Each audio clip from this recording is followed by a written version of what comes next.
States, he'll be sent to the States. So who knows where he's going to end up. But, You've had a very varied career. You were a successful scriptwriter, then you directed many hit feature films. In recent years, you've worked a lot in the documentary field. If you look back over your body of work, is there one unifying thread you perceive running through it? If there's one thread in the work, it's personal growth. I started out in life as a young man, rather conformist, conservative. My father was a stockbroker, a Republican, and as I went on and went to Vietnam and went back, and I became, just questioned all the things that I had learned as a young man in school, the histories and so forth. And the films I got to make gradually became more progressive. And each one brought me to another place where I learned something new. By 2008, when I reached a place after 2 terms of George Bush where I just said, I can't take it anymore. I just have to go further. I feel like I was stifled.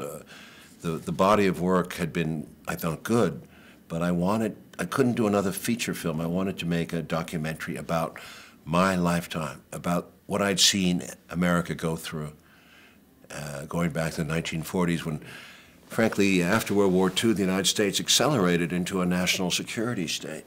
And then after the fall of the Soviet Union, which was such a moment of great hope in the world in 1991, that whole period, the peace that what we felt could happen it was a different kind of world. It changed in a sense that the United States became a global security state, a sole superpower, and I don't think that was a good world. I think in many ways it became a worse world.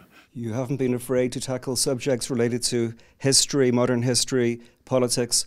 Sometimes that's led to barrages of criticism of you. How has that treatment affected you personally over the decades? Believe me, it has affected me. It hurts to be hated by some. I've had to come to accept that. It's not easy. I think JFK was a defining point in the sense that I crossed over to a place where I was quite naive at the time, and I felt strongly that Kennedy was a president trying to change things, and I thought he was killed for that reason, not by a sole sniper, but by forces that controlled this assassination. And we go into that in some depth now. I've been able, after the film, I was much criticized for it.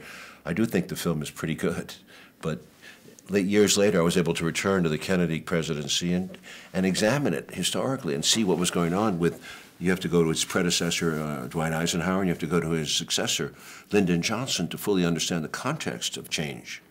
Kennedy was a young man trying to make change. The older forces of Eisenhower, Johnson, Nixon, Reagan brought back the worst of the United States in many ways, the most conservative aspects of our country, the most oppressive 2/3 world countries.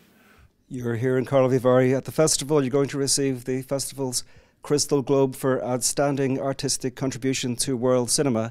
What are your impressions of the festival, and what does it mean to you to get that kind of award? I respect very much European culture. The Czech culture goes way back in time, and I hope it's given in the sense of truth and looking for honesty in my work. Certainly I've applied myself to that, but it's an honor to get this from any culture that has a history.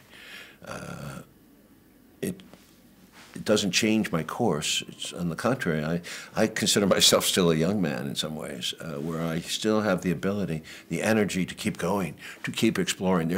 We're at a key moment in history where all these revelations from Bradley Manning's to WikiLeaks to Edward Snowden's very important revelations about this global architecture the United States has created of eavesdropping on all things. So it is the worst of Orwell's Big Brother state. It's an international architecture.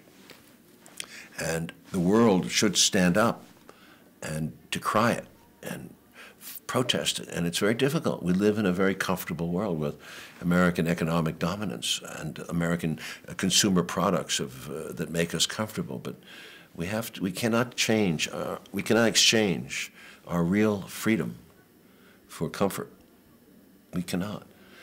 This is a dangerous place, and I think I can play a role in this coming few years. I hope I can play a role to bring out, to change things back to a freer point of view, because I've always stood for freedom, and I would like to have freedom be a legacy that I'm part of.